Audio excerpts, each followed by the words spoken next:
Okay, let's unpack this. You've probably heard the name Huawei, right? It brings up images of, well, smartphones, telecom gear, maybe even some big geopolitical headlines. Oh, But think about it, a global tech giant, its rise from just a small Chinese startup to a world leader, it's all tangled up with personal drama, really intense geopolitical conflict, and this constant swirling debate about trust. yeah. So today we're doing a deep dive into Huawei. This is a company that's been right at the epicenter of a tech war, facing accusations about national security risks, and, its very identity as a private company has been questioned over and over again. It's a really compelling story because understanding Huawei gives you like a shortcut to understanding so much about modern China's ambition and global power dynamics. Our mission here is really to pull out the key ideas, the most important nuggets of knowledge, and just underscore what defines this powerful and often, let's face it, misunderstood company. We want to give you that shortcut to being well-informed. Absolutely. So let's start right at the beginning. The founder, Ren Zhengfei, born in 1944. His name itself is interesting, isn't it? Zheng means correct. Fei means not. Right or wrong, yeah. Sort of sums things up, maybe. His family background was, let's say, complicated. His dad worked for the Nationalists. His mom was an elementary school principal. And Ren's education, Chongqing Institute of Architecture and Engineering, it wasn't elite, but for someone who actually survived famine, getting that degree was huge. And what's really foundational, I think, is how the Cultural Revolution hit him profoundly. Ren himself later called it a baptism, said it made him politically mature. Can you imagine? Wow. His father was in a labor camp. University stopped taking new students for years. Ren just managed to get his degree before that door slammed shut. Then came his military years, 68 to 82. He was sent to the Sichuan military site, codenamed Zirolazamen in Guizhou. A hidden fighter jet factory. Exactly. He later tried to downplay his role, but critics, well, they latched onto this military past. They called it Huawei's original sin. Ah, the original sin. Yeah, leading to all those persistent questions about government ties, that ambiguity around his background. It just became this recurring theme, something that sort of haunted the company later on. That original sin idea really did stick, didn't it? It feels like that became the core narrative, the thing that fueled Western mistrust for decades. It really shows how those early associations can just shape a company's image, maybe irrevocably. Absolutely. But then you have Deng Xiaoping's economic reforms. Yeah. That gave Ren, like, a second chance. He was even invited to the 1978 National Science Conference, where scientists were finally recognized as working class. That was a massive shift. So, okay, new China, new opportunities. What was Ren's business philosophy like in those early days? Oh, incredibly aggressive. Yeah. He had this idea that a sales team needed to be like a pack of wolves. Pack of wolves. Yeah, hungry, proactively hunting down sales. Yeah. And that wasn't just talk. It's how Huawei basically burst onto the scene. Founded in 1987 in Shenzhen, this boon town full of young people making fortunes. But the early history is, well, messy. It's even been sort of obscured. Well, for instance, Mei Zhongxing was actually Huawei's first chairman, not Ren. And the original investors, they kind of vanished from the official story later. Right. Ren, look, he never planned to just be a contract manufacturer. He had bigger ideas from the start. And that early Chinese market sounds chaotic. You mentioned Guangxi, personal connections being key, and heavy drinking, baijiu. Oh, yeah. Heavy baijiu drinking was part of the culture, apparently led to staff health problems. The company even sent out propolis for stomach issues. Wow, talk about dedication. Or maybe just a wild business environment. Exactly. It paints a picture of this, like, untamed market they were operating in. Expected gifts, even outright bribery were apparently common. There's this strange report of Ren's assistant giving an ambassador cash, described as a personal gift. This context, this no-holds-barred environment, it's crucial for understanding where Huawei came from. Right. And speaking of early moves, their first really big product was the CNC08 digital switch. The goal was huge. Free China from relying on foreign tech. And they got noticed right at the top. Vice Premier Li Lanking actually took Huawei switches as diplomatic gifts on a trip in '95. So state support was there, but Ren was wary. He feared nationalization, turned down loans to avoid becoming a sluggish state-owned enterprise. Yeah, that highlights this core tension. How do you navigate that? Benefit from state support without getting totally co-opted. It's a tightrope walk. And the domestic market was brutal. You had the big four rivals like ZTE, fierce price wars. Some competitors, like Great Dragon, just failed. So what set Huawei apart then? Well, a really key decision, a challenging one, was Ren focusing R&D on cutting-edge 3G tech. This was when like 99% of the market was still 2G. That sounds risky. It was. Initially, it seemed like they made the wrong choice. Rival ZTE surged ahead with cheaper 2G stuff. But this wasn't just a tech bet. This was Ren playing the long game, showing that willingness to take short-term pain for long-term gain. That became a defining characteristic of Huawei's whole approach.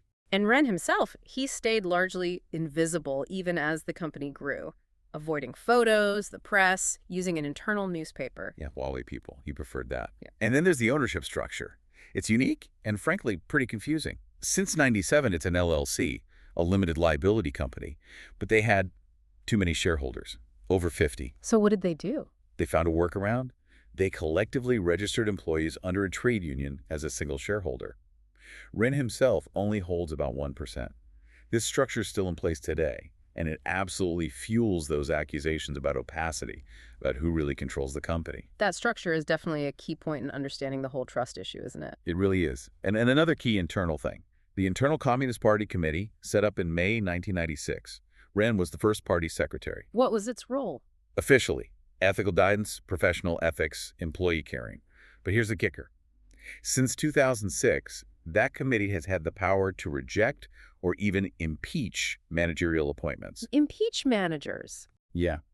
That's a level of party influence you just don't typically see, or at least acknowledge, in a company considered private in the West. It really clouds that private company identity. Okay, so you've got this picture. Aggressive domestic growth, a founder with that original sin military past, this opaque ownership structure, party influence. How did all that play out when they started looking outside China? Because that's when the real scrutiny kicked in, right? Precisely. Their global expansion strategy was, just say, bold. They deliberately went after contracts in places most Western companies avoided. Think Iraq, North Korea.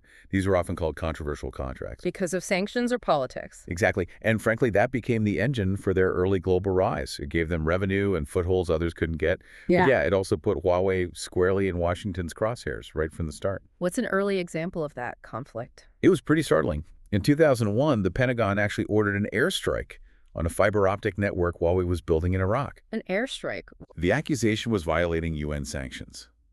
But the NSA's reasoning was chilling. Fiber optics were immune to unauthorized intercept by conventional means. They couldn't easily tap it. So they couldn't listen in. Right. Huawei pulled back initially, but sources say they quietly returned later. These early contracts in, let's call them pariah states, were crucial for growth, but cemented this image of Huawei operating outside Western norms and put them on intelligence agencies' radar very early. Wow. And it wasn't just Iraq. You mentioned North Korea, too. Yep, 2006. Kim Jong-il himself visited Huawei. They built North Korea's first 3G network, Koreolink. They used an internal code name, A9, sold gear through an intermediary called Panda International. There are suggestions Ren felt some sympathy, maybe because of his own childhood famine experiences. And Iran, that connection kept going, too. It did. Sales continued, including to Iran Electronics Industries, which is an Iranian military contractor, often through intermediaries again. And this Iran business, well, that would become the central reason his daughter Meng Wanzhou was eventually detained years later. So despite all these, let's call them red flags, they still managed to break into the West. They did. 2005 was a huge win. Their first major Western contract with British Telecom, BT, a $10 billion network upgrade. It was a tough fight, took intense effort, but it was a massive breakthrough into an established market. Okay, and then things get even more interesting, strategically speaking. Starting in 2007, they moved into managed services. That sounds kind of dry, but why was it so critical geopolitically? Because it wasn't just selling boxes anymore. Huawei engineers started actually running their customers' networks. It effectively put Huawei at the controls of sensitive national infrastructure. Right, managing the whole system. Exactly. And the U.S. was definitely noticing by then.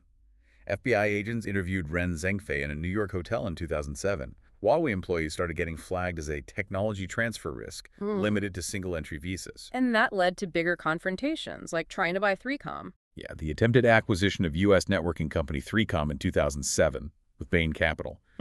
U.S. politicians just slammed at national security threat because 3Com was a Pentagon contractor. Huawei's CMO, Eric Xu, famously called the security concerns bullshit. Didn't work, though. Nope, the deal failed. But that incident really put Huawei on the map in the U.S. public consciousness as a potential threat. It definitely set a pattern. And what about the UK? They had that BT contract, but then came the cell. Right, the CEL, officially the Huawei Cybersecurity Evaluation Center, HCSEC, set up in 2010.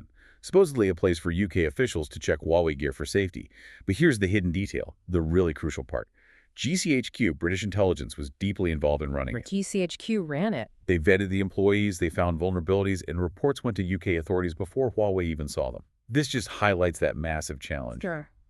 How do you tell the difference between a deliberate backdoor for spying and just a complex coding mistake in millions of lines of code? That trust issue again. It becomes almost impossible to prove definitively either way. Exactly. It's a fundamental problem. And it kept hitting them in the U.S., like the failed bid for Sprint's 4G network expansion in 2010. The Commerce Secretary warned Sprint's CEO about security. Sprint said Huawei lacked reference accounts, but Huawei execs privately. They felt it was purely a political call. You could see the tension ratcheting up even before the full trade war blew up. Which brings us right into that storm. The trade war, Meng Wanzhou's detention, the really intense geopolitical confrontation, it all kind of exploded, didn't it? It really did. December 1st, 2018. Meng Wanzhou detained at Vancouver Airport, on her way to a G20 summit. Phones confiscated, patents demanded, questions specifically about Huawei's business in Iran. What was the immediate reaction? Ren Zhengfei's was quite telling. He decided to continue his own international travel, specifically to avoid looking scared, but Meng sent him that message. Dad, they are coming after you. Please be careful. Wow. And in China? Intense patriotic fervor. Yeah.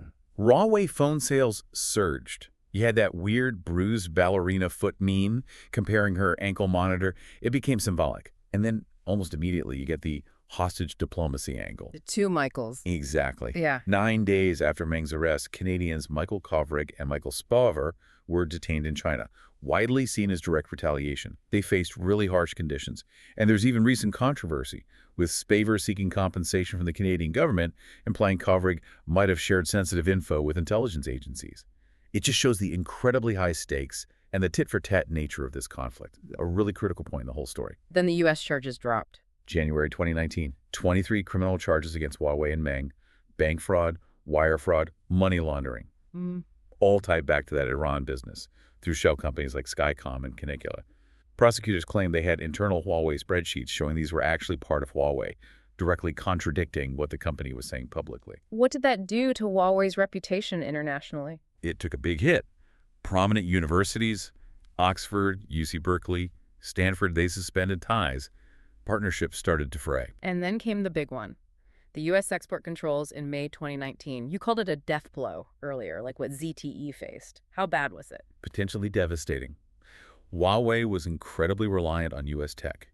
Qualcomm, Intel for chips, Google for Android on their phones, Microsoft for Windows on their laptops. It could have crippled them. But it didn't entirely. How? This forced them to bring out their spare tires. As the head of their chip unit, HiSilicon, Teresa He put it, they'd been secretly working on their own chips and systems for years, just in case. Overnight, she said, those spare tires became the main tires. It's a key lesson here, that long-term planning, preparing for the absolute worst, was embedded in their strategy. And the UK, which had seemed more open, reversed course too. Yeah, a significant turnaround. July 2020, they ordered all Huawei gear out of their 5G networks by 2027, despite the earlier cooperation through HCSEC. So this all morphed into a global battle over 5G. Absolutely. The U.S. started pushing hard for this clean network initiative, basically trying to get allies to exclude Huawei and ZTE from their 5G rollouts. The global response was really split, wasn't it? It seemed like it. Australia, New Zealand, Japan sided with the U.S. pretty quickly. Right. But others were hesitant. Russia, interestingly, had Putin openly defending Huawei. Germany, under Merkel, pushed back, emphasizing high security standards for everyone rather than outright bans. France, India, Canada, they were all sort of on the fence for a while.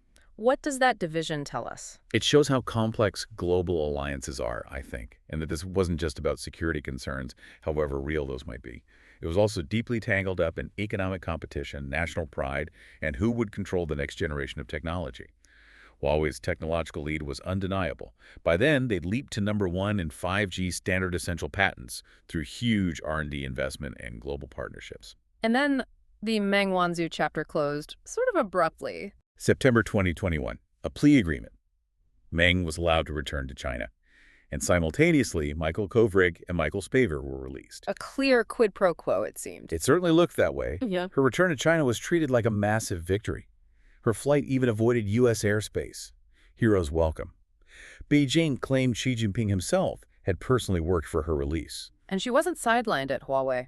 Not at all. Promoted to rotating chair in March 2022, she talked publicly about needing to catch up after her 3-year absence.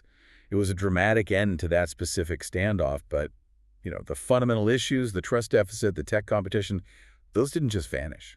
So where does that leave Huawei now? Despite everything, they've shown incredible resilience. The Mate 60 Pro phone launch last year, August 2023, that seemed to come out of nowhere. It really did. A smartphone with a 5G chip made by the Chinese foundry 6OST code.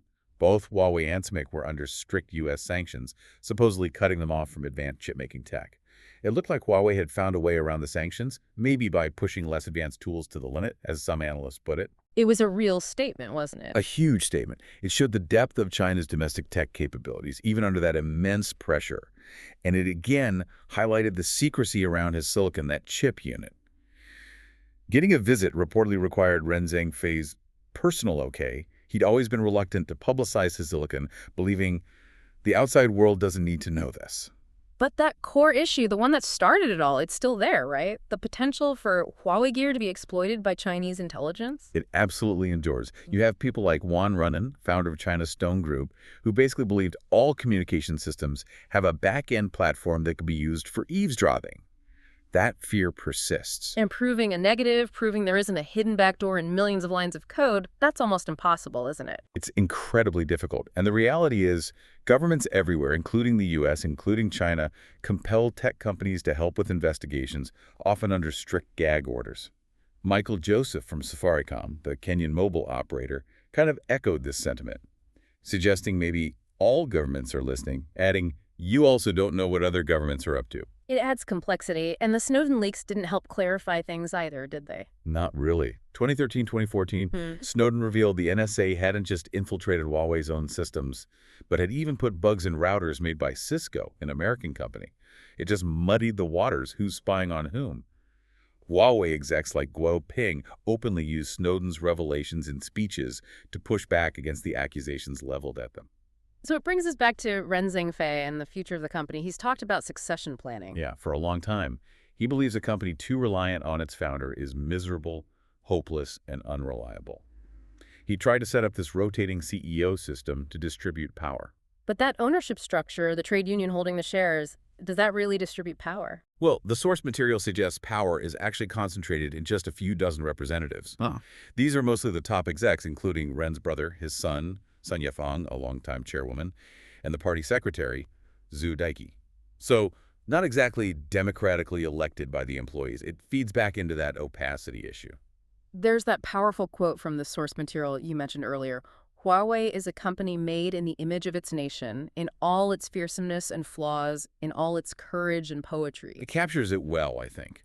The goal seems to be long-term survival, this focus on collective strength to achieve these titanic tasks at almost impossible speeds.